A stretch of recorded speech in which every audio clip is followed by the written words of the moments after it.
The pandemic has changed travel immensely.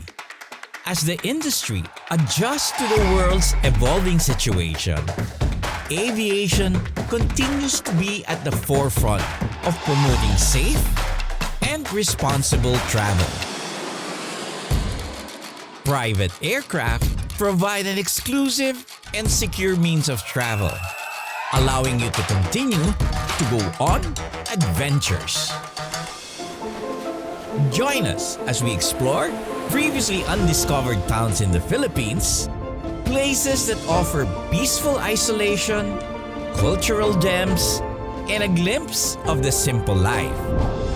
Let's discover Anda, Bohol.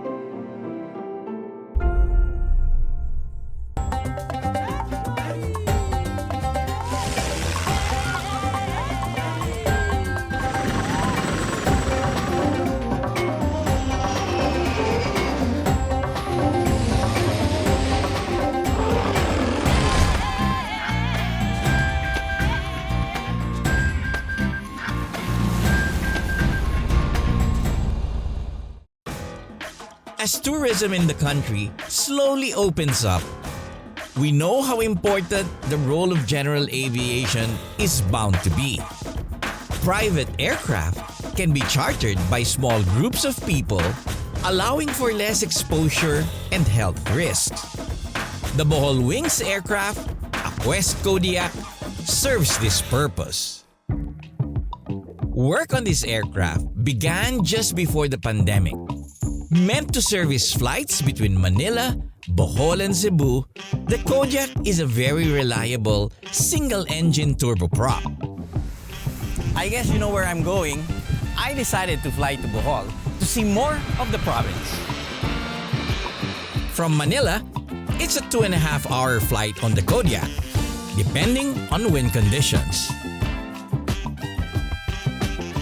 Bohol has always been a popular tourist destination, with the stunning vistas of the Chocolate Hills, the tranquility of Lubok River, the unique sighting of tarsiers, and of course, the pristine beaches of Panglao. There is already much to see, without having to go far from the airport. But this time, I decided to visit Bohol's eastern side and see what gems we can discover. I was drawn to the shores of Anda, a quiet, seaside town with a long history. In an open rock shelter facing the sea, prehistoric handprints cover the walls, showing that the islands have been occupied since ancient times.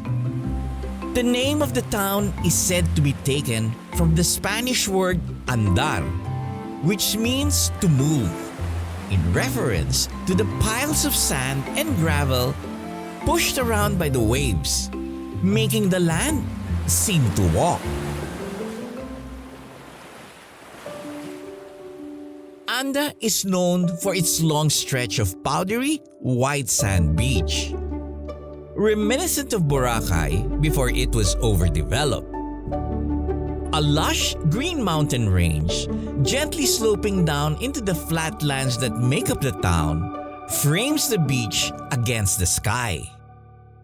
This is the Kinale Public Beach, but there's practically no one here. It's normally nice and clean white sand, but yesterday we had a very strong rain and wind, so all this dirt has gone in. But ordinary days, this should be very clean, very fine white sand. It was a peaceful stroll along Kinale Beach until I spotted an army marching on the sand. Soldier crabs. Once they see me, they all start to dig a hole and they vanish very quickly.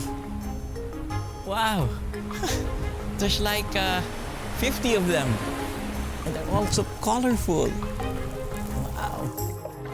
Light blue soldier crabs live on sandy beaches and grow only to 25 millimeters across, a very tiny species.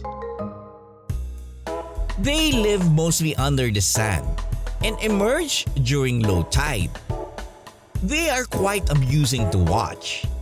Unlike most crabs, they don't only move sideways, but they can run forward as well. This guy's scrubbing his face with his claws.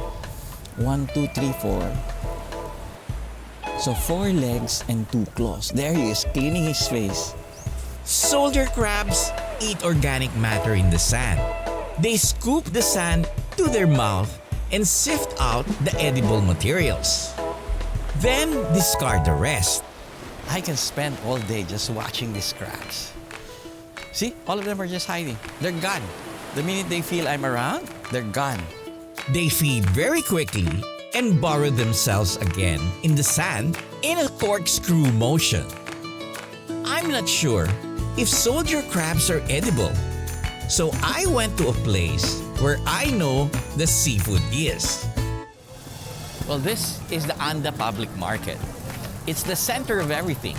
You can buy almost anything in town just through this area. I made my way to an open-air market where they had everything, from dry goods to fresh produce. I see some dried fish.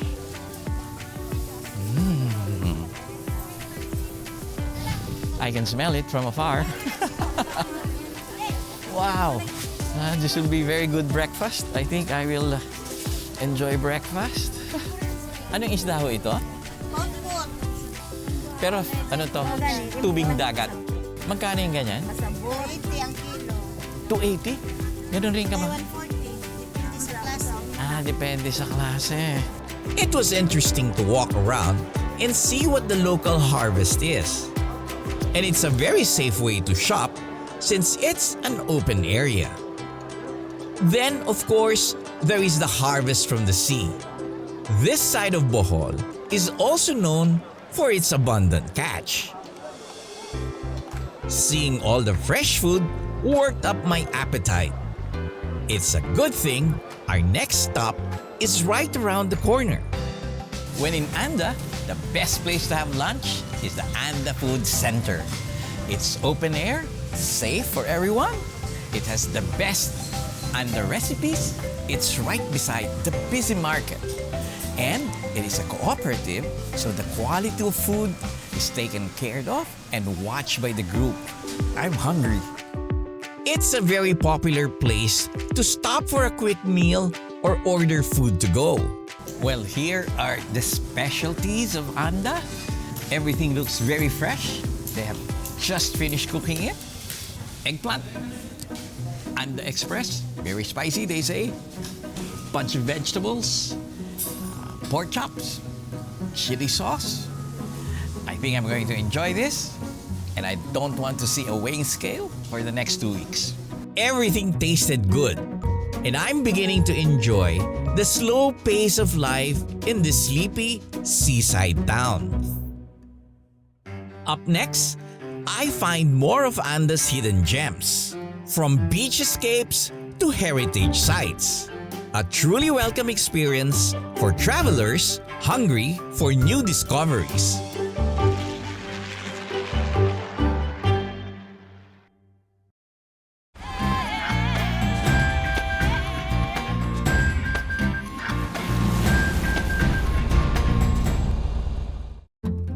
I am still exploring Anda, a peaceful retreat tucked away in this quiet side of Bohol.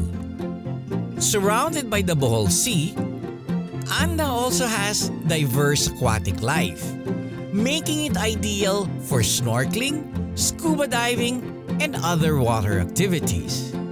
Tracing the pristine coastline of Kinale Beach, you will find oceanfront resorts offering private beach escapes.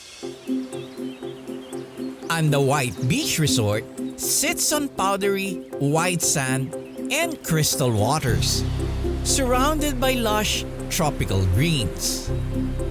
An inviting infinity pool overlooks the swaying palm trees and a magnificent view of the sea. I was lucky enough to be staying in one of the beachfront cabins. It was simple, and yet I felt like I had everything I needed. With my own balcony, I could sit quietly, enjoy a book, and feel the gentle sea breeze. I think I may have really stumbled upon a hidden paradise.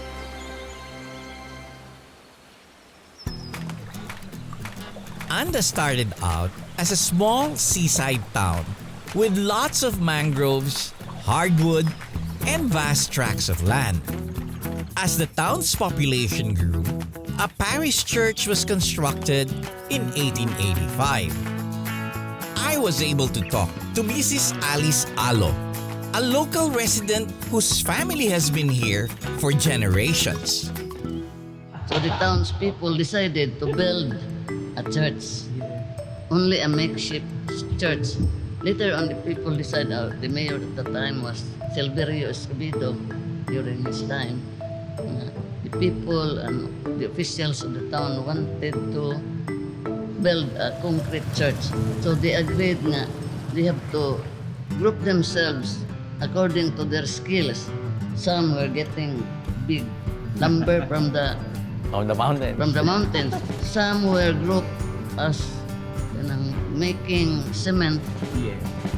They got shells and coral reefs. Through the efforts of the townspeople, the parish church was built and was dedicated to the Santo Niño. But what is really striking about the Anda Church are the magnificent ceiling paintings, which were done by renowned artist Ray Francia, known as the Michelangelo of Cebu. The Anda Church is one of the heritage churches scattered across Bohol, which are adorned by these spectacular murals. One of the reasons also the paintings is part of catechism.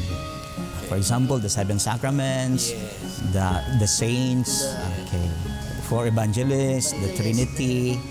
I spoke to Father June, the parish priest, who is now spearheading its restoration. By May of 2021, we initiated also the restoration of the painting of the ceiling because of the parts of the ceiling are already dilapidated. So may mga butas na kailangan siyang i-restore talaga. And when was the last time this was restored before you decided to do this project? Wala pa. From 1925. Now is the only time. Yeah. It will be 100 years is coming 2025 for the painting. Okay. Wow. And how do you intend to restore it? What about the paintings and the artwork? Have you found somebody who can sort of recreate it the way it was when it was original? Yeah, we contacted Rico Tompong, the one who restored also the Lobok Church, the ceiling painting and Lobok Church, and part of the, I think, ceiling painting in Baclayon Church also. For me, what is important is to restore the original. Yes. Okay. So para na we agreed with the artist na parang i-restore talaga yung original. We were lucky enough to catch Rico as he worked on the ceiling murals and got a chance to chat with him about this all-important work. Rico, you're the one restoring the church. Yes. And this is not your first time to be doing this. 5 churches. 5 churches already. Which ones are they? I started in Baclayon. Also here in Bohol. Oh, yes. And then after walk to Baclayon, Nasisiki. I'm the one artist. I asked him what it felt like to be restoring the work of one of the masters, Ray Francia. Kasi yung sa lubok, siya rin ang gumawa. So ang kulay niya, familiar ko na rin. yung drawing. What about the artwork? Don't you find it difficult to do the eyes, do the lips, yes, do the ears? Most important sa anatomy. Di mo pwede sabihin na natin malayo yan. So So kahit malayo yan, gagawin namin na proportion. So, this is some reference. Nananaginip ba kayo paggabi na yung tunay na artist when 18, na parang ginaguide kayo? Nangyayari ba yun? Ay, totoo yan. Ginaguide ako. Bakit? Sabi sa'yo eh. Totoo. Di ba? Mayroon kasing isang bagay na hindi mo ko, pinagdadasal ko yan. Ang dali lang. So I think yung si reference niya, before I start to restore his work, pinagdadasal ko yan. Please help me. What's your idea? And give me some idea for your style. Hindi ba? Then, magaan.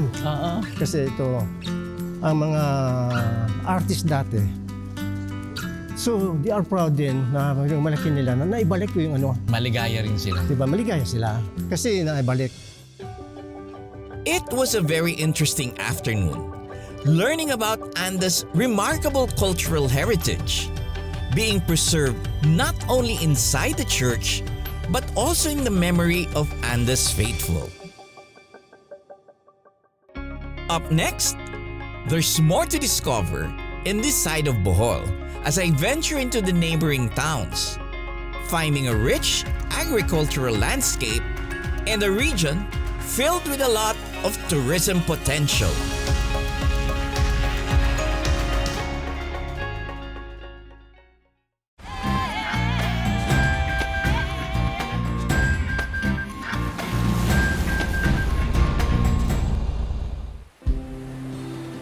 The eastern side of Bohol continues to surprise me with its cultural and scenic discoveries. And the White Beach Resort is a tranquil piece of paradise, a private escape I wish I can keep to myself. But recognizing the huge tourism potential of the area, they have asked me to help develop a helipad on the site for easier access to the resort from Tagbilaran or Cebu.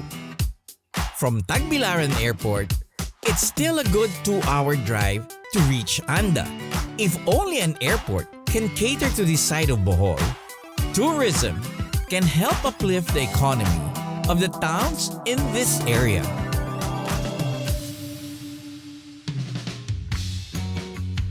This brings me to the municipality of Ubay, some 40 kilometers away from Anda.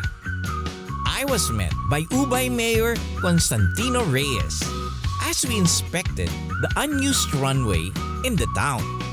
The airport has no facilities yet, but it has a 1,200-meter long runway, long enough to land a jet.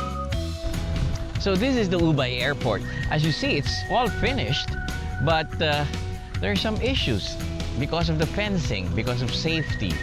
But if we all put an effort to resolve all of this place can be operational and can help develop tourism and good economy for the community. So I'm hoping I can help out Mayor resolve this thing. It is the second of only 2 airports in Bohol, and it would be a great driver of progress if only it can be utilized. I visited Mayor Constant in his office to learn more about the many possibilities in the area. Ang potential dito, mayroon naman kaming tourism at saka ang aming kita dito nanggaling sa dagat at saka agriculture. Mayroon kaming maraming dams dito sa tubig. Kaya madaming rice. Marami kaming rice. Kami ang rice granary sa Bohol. Ang Ubay. Tourism is important. Yeah. Sabi niyo nga, dito yung pinakamalaking stock farm. 4,500 hectares. Sa atin, kailangan talagang i-develop natin yung airport para ang tourism sa Anda matulungan natin para unlad yung tourism doon. Yan ang gusto kong magpatulong sa iyo, Kapjoy. Kasi hindi pa tapos-tapos yung airport eh. Yun sana ang potential dito. Isa yan sa mga potential sa Ubay. Tapos inisip ko rin, Mayor, alam mo, isang potential of tourism, yung tinatawag naming sport aviation. Yung balloon, yung paramotor, yung aeroplanong maliliit. it will help develop the whole community pag ating nagpapagawa na ako ngayon ng helipad dyan sa Anda. Sabi ko, kailangan helicopter na lalandingan anytime. Kung maaayos natin to, I think it will be very good potential. Yes, Kabjoy, no? Laking tulong talaga yung airport na yan sa distrito dito sa 2nd District ng Bohol. Lalo na sa Anda. I really hope aviation can be further developed in this part of Bohol. Taking Mayor Constance's advice, I explored the town of Ubay and its surrounding areas. Located in the picturesque hills is the Ubay Stock Farm. It was an incredible landscape where the water buffaloes can roam freely and graze in the pasture. I was there just in time as the cowboys herded them for feeding and milking. I spoke to Dr. Emerson Tapdasan, a veterinarian who specializes in the care of the livestock here. This is a government facility. This is owned by the Philippine Carabao Center and attached agency of the Department of Agriculture. So we have here the Bulgarian Mura buffaloes and American Mura buffaloes intended for milk production. So the Mura breed is the one that is good with providing milk? Yes, they are the dairy breed. Coming from the fields, the cows are bathed and disinfected before the feeding and milking process begins. Emerson, what kind of feed do you provide them? It's what we call TMR or total mixed ration. It's composed of copra meal, rice bran, yellow corn, and then silage. Plus, a while ago, we put the mineral supplement. So it's a total mixed ration. For every cow, the milk yield is around 5 liters per day. We do milking twice a day. Okay, that's interesting. So how long does the process take? How long will it take me to take 5 liters? For every milking session, each cow will take about 3 minutes or 4 minutes at most. Yeah, because we use milking machine. So why is Ubay a good location for this for that kind of production? Yes, because Ubay, we have a lot of open space. The hills. The hills. We have pasture areas. We have grasses here, and we have natural bodies of water where the buffaloes can wallow or drink from them, and they're also clean. So it's really conducive for livestock production. Dr. Emerson also shared that the facility aims to be a demo farm for those interested in the Carabao or dairy enterprise, helping them grow their own business. If the pandemic ends, hopefully, so everyone is welcome. We also cater to different kinds of tourists where they can see how we work here in the farm. And afterwards, they can buy our milk products in our milk outlets. The farm supports the Bohol dairy farmers, processing various products from Carabao milk. With the continued effort of these agencies, Ubay is well on its way to becoming the dairy capital of the Philippines.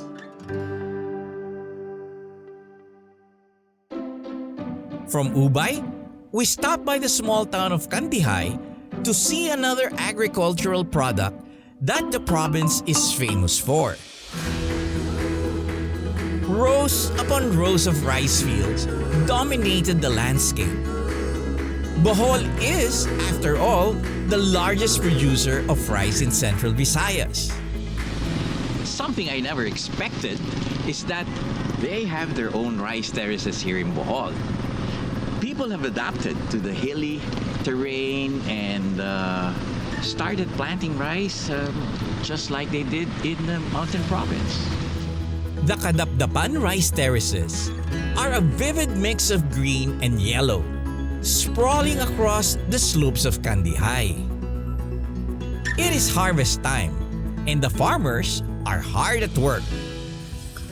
It took a while for us to get up to the top of the hill, but once you're here, it's cool, and look at this view. Can you imagine if you had a house on top of that hill and wake up to this view every morning? Feels like heaven. The view is just magnificent, pure and unspoiled. And as an added surprise, just below the rice terraces is the Can Umantad Falls. It cascades down some 60 feet and is the tallest waterfall in Bohol. My exploration of Bohol's eastern side has certainly yielded so many new discoveries. The pandemic may have changed the way we travel, but it can never dampen our desire to explore new places, especially within our shores. Anda has indeed proven that the Philippines has more hidden gems waiting to be found. This has been your captain, Joy Roa. See you in the next Asian Air Safari.